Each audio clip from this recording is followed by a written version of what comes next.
हाजिर है हम, हाजिर है, हाजिर है, हाजिर है हम। लब्बैक लब्बैक लब्बैक या रसूल अल्लाह लब्बैक।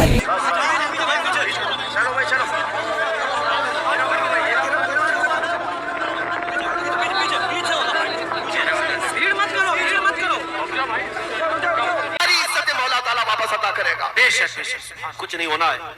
अगर कुछ लोगों को ऐसा लगता है कि हमारी बातों से कुछ लोगों का नुकसान हो जाएगा, मर जाएंगे, कट जाएंगे, तो मेरे अजीजों उन लोगों से मैं इतनी बात कहूंगा, ऐसे घुट घुट करके जीने से तो बेहतर है कि हुजूर के नाम पर चले जाए। रोज गालियां सुनते हो, तुम्हारे माँ बाप को इतनी गालियां नहीं दी जाती जितनी आज मेरे मुस्तफा को आज दी जा रही है।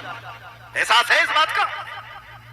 आज यहाँ पर जितना इस्लाम को, कुरान को निशाना बनाया जाता, हमारी जात को भी नहीं बनाया जाता। क्या तुम उनसे भी अफजल हो गए हो? अल्लाह, आज ये एहसास क्यों मर जा रहा है? इन हालात में भी कुछ लोग ये कहते हैं कि ये सब चीजों की अभी जरूरत नहीं है। आप तमाम हज़रात से गुजारिश है, वकील अपने वादे के मुताबिक 17 तारीख को यहाँ जामा मस्जिद में हाजिर है। आप तमाम हज़रात ने अपनी आंखों से देखा है, अल्हम्दुलिल्लाह इस्लाम कल था, आज है और हमेशा रहेगा। मेरी आखिरी बात पर आप तवज्जो दें। आप तमाम हज़रात यहीं रुक जाएं, भीड़ को मुंतशिर कर दें। बिस्मिल्लाहिर्रहमानिर्रहीम, अल्हम्दुलिल्लाहि व कफ़ा व सलामुन अला हबीबिहिल मुस्तफ़ा, अम्मा बाद। जहाँ तक आप पूछ रहे हैं कसूर तो ये इसको बताना अब उन्हीं लोगों का काम है जिन्होंने डिटेन किया। कसूर तो ऐसी कोई बात नहीं थी। जुमा था, जुमा की नमाज़ के लिए जामा मस्जिद में आने का मैंने पहले से ऐलान किया था। ये तो पूरे सोशल मीडिया पे सबको पता है। आज 17 जून 2022 जुमा का दिन, और सबको ये भी पता है कि हमने जो है ना काउंटर कॉल करने के लिए, काउंटर डिबेट के लिए, जो एक साधु पाखंडी जिसने हुजूर पाक सल्लल्लाहु ताला अलैहि वसल्लम और इस्लाम के ख़िलाफ़ बहुत सारे जहर बका है, और आज के दिन वो आने की बात किया था। तो अगर आता और डिबेट करना चाहता तो हम हाजिर थे, लेकिन ये बात भी तय थी कि उसको पुलिस ने हाउस अरेस्ट किया था और बाकी चीज़ यहाँ पर ऐसी कोई सिचुएशन नहीं थी। लेकिन हम अपने वादे के मुताबिक जुमा में हाजिर रहे। जुमा के बाद जब निकल करके जाने लगे तो बहुत सारे लोग जो चाहने वाले हैं मिलने के लिए आए, भीड़ लगाए, और उस भीड़ से हम लोग निकल करके जाने लगे तो पुलिस वालों ने कहा कि हम आपको छोड़ते हैं। और पुलिस वालों ने कहा कि इस भीड़ को हटाते हटाते फिर वहाँ नीचे आने के बाद शायद किसी ने नारे वगैरह लगाए, लेकिन वो नॉर्मल नारे थे, नारे तकबीर, नारे रिसालत। किसी भी आलिम के आने जाने पर लोग जैसे हमारे यहाँ लगा उतने पर उन्होंने कहा कि आप थोड़ी देर थाने में आइए। थोड़ी देर के बाद थोड़ी देर होते होते उनकी जितनी एजेंसियाँ थीं सब के ज़रिए से उन्होंने तफ्तीश करके अभी रात के तकरीबन 2 बजे हम लोगों को छोड़ दिया और कहा कि आप जा सकते हैं, कोई चीज़ नहीं है। उनको जो कुछ भी मालूमात करनी थी वो सब मालूमात कर लिया उन्होंने। उसमें कई एजेंसियाँ आई, अपनी अपनी रिपोर्ट उन लोगों ने की है, लेकिन अल्हम्दुलिल्लाह कोई तकलीफ़ नहीं है, कोई ऐसी बात नहीं है कि टॉर्चर हो या हरेसमेंट हो, ऐसी कोई चीज़ नहीं है अल्हम्दुलिल्लाह। मुफ्ती और साहब, बाकी हाँ, ये सवाल एक ज़रूर बनता है कि नारों की जहाँ तक बात है, पिछले जुमे को जब 10 तारीख थी, 10 जून को, तो एक पूरा हंगामा बरपा हुआ था। नहीं मालूम कि कौन लोग थे जो जामा मस्जिद की सीढ़ियों पे आके ऐसा कर गए, और ये वीडियो तो पहले ही से यति नरसिंहानंद सरस्वती की आ रही थी। देखिए, तो आज अचानक नारे कैसे हुए? और ये बात का भी पता था कि यति नरसिंहानंद सरस्वती हाउस अरेस्ट हो गया, नहीं आ रहा। हाँ, फिर देखिए, पिछले जुम्मा का तो मुझे मालूम नहीं है क्या चीज़ हुई थी, कौन लोग आए थे, उस पर तो मुझे पता नहीं। लेकिन इस जुम्मा तो हमने ना किसी को लोगों को बुलाया था, बल्कि हमारी उस वीडियो में मौजूद भी है। हमने ऐलानन कहा था कि मैं तन्हा जा रहा हूँ, मैं अकेला जाऊँगा। लोग जो आने वाले थे मैंने उनको भी मना किया, किसी को आने की ज़रूरत नहीं है, हम देखेंगे इंशाअल्लाह उधर जो भी होगा। और बाद में नारे कैसे लगे? नारे तो देखिए, कोई भी एक बड़े आलिम आते हैं या जिससे लोग मोहब्बत करते हैं, वो जब आते जाते हैं तो नारे लगते हैं, बहुत कॉमन चीज़ है, आपको भी पता है। जब भी कभी जो है ना कोई भी आपके यहाँ आलिम आएंगे तो उनको जो पहली मरतबा लोग देखते हैं तो नारा लगाते हैं, लेकिन वो नारे तो कॉमन है, हमारे इस्लामिक नारे हैं। और ये मस्जिद के अंदर में नहीं हुए, मस्जिद से बाहर आ जाने के बाद जब मैं जा रहा था तब नारे लगे होंगे, बस इतनी सी बात है और कोई बात नहीं हुई। कोई वायलेंस नहीं हुआ और ना ही कोई हमने डिस्टर्बेंस किया है वहाँ पे। कोई ऐसी चीज़ नहीं है कि शांति को भंग किया हो, ऐसी कोई चीज़ ना हुई है, कुछ भी नहीं। हाँ, लेकिन इतनी बात ज़रूर है कि मुझे 12 घंटे के बाद अगर किसी बात की तकलीफ़ है तो ये दज्जाली मीडिया की है, जिन्होंने मतलब रिपोर्टिंग ऐसी की है गलत अंदाज में कि यहाँ डिस्टर्बेंस के लिए आए थे, फिर पुलिस ने वो किया, ये किया। ये 4 कदम पहले यही जज हैं, यही वकील हैं, यही सब कुछ है। इनके ऊपर जो है कार्रवाई क्यों नहीं होती है? जो जहर फैलाते हैं जो मीडिया के कुछ लोग। अभी तो हमारे اندر بات چیت چل رہی ہے, وہ لوگ ہمارے لیے جو سوالات ہیں وہ کر رہے ہیں, اس سے پہلے تو یہاں نیوز چل رہی ہے. آپ کچھ کریں گے کیا اس طرح کی میڈیا کے لیے, یا کچھ نوٹس جنہوں نے آج آپ کے لیے کافی پروپیگنڈا چلایا اور ابھی بھی کچھ مین اسٹریم چینلز کے اوپر چل رہا ہے کہ آپ کی گرفتاری ہو گئی اور آپ یہاں ماحول کو خراب کرنے آئے تھے, کیا کچھ آپ کی طرف سے کوئی نوٹس وغیرہ قانونی طور پر؟ ہم کریں گے, ہم لیگل انداز میں جائیں گے ان کے خلاف, کیونکہ ہمارے دیش کے لیے اب سب سے بڑا نقصان دہ کوئی چیز ہے تو یہی لوگ ہیں ابھی سب سے زیادہ. اگر یہ لوگ یہ مرغے لڑانے کا نہیں بند کریں گے اور یہ اس طرح کا زہر پھیلانا بند نہیں کریں گے تو یہ پورے لوگوں کو پکڑ پکڑ کر کے کچھ ہونے والا نہیں ہے. یہی سارے لوگ ماحول کریٹ کرواتے ہیں, ایک کمیونٹی یا پھر ایک سمودائے کے خلاف زہر بھرنا, یہ سب تو پورا ان کا میڈیا کا چل رہا ہے. ہم انشاءاللہ اس کے لیے بھی لیگل انداز میں جائیں گے.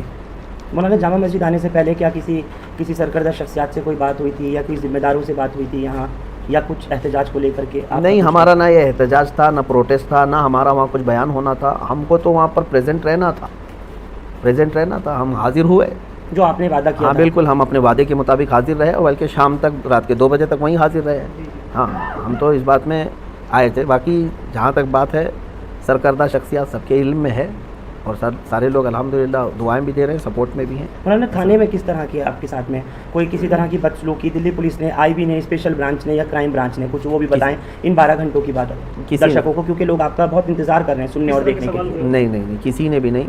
پولیس والے جتنی دیر ہمارے ساتھ بیٹھے رہے خوش اخلاقی کے ساتھ ہی رہے, کوئی بھی اس طرح کا ہریسمنٹ یا ٹارچر وغیرہ نہیں کیا الحمدللہ. وہ CID والے بھی آئے اور سیل والے بھی اور IB والے بھی, سب اپنے اپنے انداز میں وہ لوگ ہمارے ساتھ اچھے انداز میں ہی بات کیے.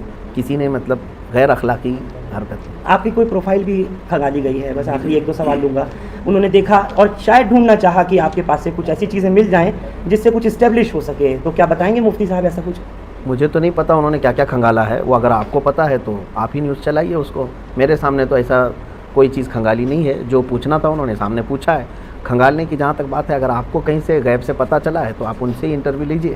نہیں, کیا کیا ویڈیوز وغیرہ کو لے کر کے, ویڈیوز وغیرہ کو لے کر کے تو کھنگالنے کا کیا, پہلے سے کھنگالتے میں نے سنا ہے اور دیکھا ہے آپ کا کوئی بھی بیان ایسا نہیں ہوتا جس پہ کسی کو اعتراض ہو. تھوڑا سا اس پہ روشنی ڈال دیجیے. الحمدللہ ہم اسی پر چلیں گے بھی اور اسی پر رہیں گے بھی. ہمارا یہی طریقہ ہے کہ ہم اپنے دین پر کامل طریقے سے رہیں گے, اور ہم اپنا دین زبردستی کسی کے اوپر تھوپنے نہیں جا رہے ہیں کہ جس سے ہم محبت کرتے ہیں حضور پاک صلی اللہ علیہ وسلم سے. ہم یہ ان کو نہیں کہنے جا رہے کہ میرا محبوب جو ہے نا اس کو تم یہ کرو, لیکن اتنی بات ہم ضرور کہتے ہیں کہ ہمارے نبی کی شان میں یا میرے فیت کو تم ٹھیس مت پہنچاؤ. تم اپنے میں خوش رہو نا, جس بھی تمہارے سمودائے سے تعلق ہے آپ اپنے اس میں خوش رہو. ہندو ہے تو ہندو میں رہے, کرسچن ہے تو کرسچن رہے, سکھ ہے تو سکھ رہے. لیکن ہمارا یہ نہیں ہے کہ کسی اور دھرم سے تعلق نہیں رکھنا چاہیے, جس کو جو ہے آزاد ہے. لیکن ہمارا یہ ہے کہ ہمارے دھرم کے متعلق یا میرے دین کے متعلق یا نبی کے متعلق چھیڑ چھاڑ مت کرو. تو نرسنگھانند کو کیا سبق سکھانا تھا مولانا؟ جس انداز میں وہ چیزیں بتا رہا ہے, ایک تو پہلی بات وہ جاہل ہے, جٹ ہے اور نہایت ہی کمینہ اور نہایت ہی رذیل آدمی ہے. یوں سمجھ لیجئے کہ اس کا منہ نہیں ہے, جب بھی منہ کھولے تو گوبر اور غلاظت ہی نکلتی ہے. ایک ہوتا ہے آدمی پڑھا لکھا آدمی, اب وہ ہم کو اس بات پہ کہے گا کہ گالی دیتا ہے مولانا, ہے نا.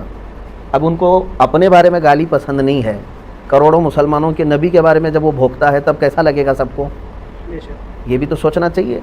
تم یہاں گوفے میں بیٹھ کر کے بلاತ್ಕಾری کہہ دیتے ہو, دلال کہہ دیتے ہو, اور پھر جو ہے نا اس پر جاہل آدمی وہ کہتا ہے کہ تمہاری کتابوں میں لکھا ہوا ہے. اس جاہل سے میں کہتا ہوں ایک لائن عربی کی وہ پڑھ کر کے دکھا دے تو میں سمجھ جاؤں گا, کیونکہ میرا دین پورا عربی میں ہے. اس کو کہاں سے عربی سمجھ میں آئی جو میرے دین کی کتابیں پڑھ رہا ہے؟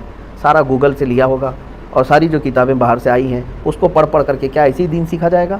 میرے دین کو اگر سمجھنا ہے تو کیا وہ بخاری پڑھا ہے, کیا وہ ترمذی پڑھا ہے؟ میرے نبی کے سارے اخلاق کردار محفوظ ہے. یہ تو جو ہے نا ایک انگریز کی لکھی ہوئی کتاب کو لے کر کے وہ بوال مچا رہا ہے. ارے کہیں کسی اور کے گھر کا مسئلہ لے کر کے تم اگر میرے نبی کے بارے میں یہ سوچنے بیٹھ جاؤ تو اس سے بڑا جاہل کون ہے؟ ہم تو یہی بتانا چاہتے ہیں. اس کے پیچھے کوئی پروپیگنڈا یا کچھ بالکل پروپیگنڈا سازش لگ رہی ہے سرکاروں کی, چاہے وہ UP سرکار ہو یا پھر کیندر سرکار ہو, مودی یوگی کی؟ اب یہ ساری چیزیں دیکھو, خاموش رہنا اور ان تمام معاملات پہ چپی سادھے رہنا, یہ بھی تو ایک مسئلہ ہے نا. کہ ان تمام چیزوں پر ہم تو بار بار یہی کہتے ہیں کہ جہاں سے غلاظت نکل رہی ہے اس کو روک دو تو باقی سب شانتی. نہ کسی کو پروٹیسٹ کرنے کی ضرورت ہے, نہ کسی کو ڈیبیٹ کرنے کی ضرورت ہے. کیوں بھائی, اتنے سالوں سے کیا ہم روز ڈیبیٹ کرنے کے لیے نکل رہے ہیں کیا؟ کہیں ہم روز چیلنج کرنے جا رہے ہیں یا چیلنج ایکسیپٹ کرنے جا رہے ہیں؟ جب ادھر سے کوئی چیز آتی ہے تو پھر کاؤنٹر یا جواب دینے کی کسی کی تو ذمہ داری ہے. اب یہ لوگ کہتے ہیں جیسے پولیس والے ہوں یا ذمہ دار لوگ, مولانا وہ پاگل ہے, وہ مورخ ہے, بیوقوف ہے, اس کو چھوڑ دو. آپ نے کہا پولیس نے؟ نہیں, जो लोग कहते हैं जिम्मेदार लोग, हाँ इस तरह की बातें जो कहते हैं, जो बहुत सारे लोग कहते हैं, पागल अगर है तो पागल खाने में रहना चाहिए। कुत्ता अगर पागल हो जाए तो उसको आवारा नहीं छोड़ते, काटेगा दूसरों। तो ये बात तो नहीं है ना कि पागल है तो हर चीज़ करने लग जाएगा, आप फिर पागल खाने में बिठाओ ना उसको। ठीक है, आपने अग्निपथ का जो देखा, जिस तरीके से एक भी गोली चलाई नहीं गई, एक भी लाठी चलाई नहीं गई, ट्रेनें जला दी, पटरियां उखाड़ दी और सब कुछ कर दिया मौलाना, तो क्या इसको हम दो तरफा बात कहें? नहीं, ये पुलिस वालों से ही पूछना चाहिए आपको एक सेकंड कि जहाँ जहाँ उनके इंतजाम जिस तरह से हैं। एक मिनट, मना नहीं, यही आज तो बहुत बुरा इन्होंने हाल किया है, लेकिन एक कहीं भी गोली की खबर नहीं है। अब ये तो मसला चल ही रहा है पूरे ऑल ओवर इंडिया। देखिए हम इसको महसूस कर रहे हैं कि किसान आंदोलन कर सकता है, वो प्रोटेस्टर है। गुज्जर बरादरी अपने आरक्षण के लिए आए, वो प्रोटेस्टर हैं। सिख लोग भी प्रोटेस्ट कर सकते हैं, वो प्रोटेस्टर हैं। अभी छात्र लोग उतरे हैं, वो भी प्रोटेस्टर हैं। लेकिन मुसलमान अगर उतरेगा तो फिर दंगा ही है। ये चीज़ जो हो रही है, ये भी जो कर रही है ना, ये मीडिया कर रही है, इसकी भी दोषी मीडिया है। मैं अब इसका ब्लेम जो है ना किसी और के ऊपर नहीं ला रहा हूँ, ये मीडिया बना कर किस तरह दिखाती है। दोनों चीज़ें तो आप ही के हाथ में है ना, एक तो वो प्रोटेस्ट बता रहे हो और एक को दंगा बता रहे हो, ये सारी चीज़ें, जबकि दोनों वही चीज़ चल रही है। जिन लोगों ने अभी रात तक आपको बाहर लाने में मदद की, कुछ उनको कहना मैं बहुत बहुत उनका शुक्रगुजार हूँ, और ख़ास तौर पर उन बच्चों का जो दोपहर 2 बजे से लेकर के रात 2 बजे तक 12 घंटे मैं भी खाया नहीं था, वो भी खाए नहीं, बगैर ऐसे ही खड़े रहे बाहर। मैं उन बच्चों से बड़ी मोहब्बत के साथ शुक्रगुजारी पेश करता हूँ, और जितने लोग भी वहाँ खड़े थे, जो भी कोशिशें की हैं, अल्लाह ताला सबको जज़ा अता फरमाए। चलिए। अस्सलामु अलैकुम वरहमतुल्लाहि वबरकातुहू। कुरान पाक को तजवीद से पढ़ने की अहमियत। कुरान पाक को तजवीद से पढ़ने की अहमियत यह है कि कुरान करीम अल्लाह अज़्ज़ा वजल का कलाम है। उसके हुकूक़ में एक अहम तरीन और अव्वलीन हक़ यह है कि सेहत अल्फाजी ज़रूरी क़वाइद तजवीद की रियायत करते हुए उसकी तिलावत की जाए। कुरान में अल्लाह अज़्ज़ा वजल का इरशाद है, वरत्तलनाहु तरतीला, हमने उसे तरतील के साथ नाजिल किया है। इससे वाज़ेह है और तरतील ही के साथ पढ़ने का हुक्म भी फरमाया है। चुनांचे दूसरी जगह इरशाद है, वरत्तिलिल कुरआन तरतीला, और कुरान की तिलावत इत्मीनान से साफ साफ किया करो। तरतील की तफसीर हज़रत अली करमल्लाहु वजहू के इरशाद के मुताबिक हुरूफ को तजवीद के साथ पढ़ना और वक्फ़ों की मारिफत है, तो तरतील से कुरान करीम पढ़ा जाएगा, तभी उसकी तिलावत का हक अदा होगा। और ऐसे ही तिलावत पर हसनात और इनामात खुदावंदी का वादा है। लेकिन अगर तिलावत तजवीद की रियायत के साथ नहीं बल्कि उसके खिलाफ है, तो उससे तिलावत का हक अदा नहीं हो सकता। हदीस पाक के अंदर यूँ आता है, ज़य्यिनुल कुरआन बिअस्वातिकुम, तर्जमा अपनी आवाज़ से कुरान को मुज़य्यन करो। वहस्सिनुल कुरआन बिअस्वातिकुम फ़इन्न सौतल हसन यज़ीदुल कुरआन हुस्नन, अच्छी आवाज़ से कुरान को पढ़ो, क्योंकि अच्छी आवाज़ कुरान करीम के हुस्न को बढ़ा देती है। अऊज़ु बिल्लाहि मिनश शैतानिर रजीम, बिस्मिल्लाहिर रहमानिर रहीम, इन्ना नहनु नज़्ज़लना ज़िक्र व इन्ना लहु लहाफ़िज़ून। वक़ाल फ़ी मौज़िइन आख़र, वलक़द यस्सरनल क़ुरआन लिज़्ज़िक्रि फ़हल मिन मुद्दकिर। इक़रअुल क़ुरआन बिलुहूनिल अरबि व अस्वातिहा, कुरान करीम को अरबी लहजे में पढ़ो। मुहक्किकीन उलमा ने तसरीह फरमाई है कि बग़ैर तजवीद कुरान पढ़ने वाला मुस्तहिक़ सवाब नहीं।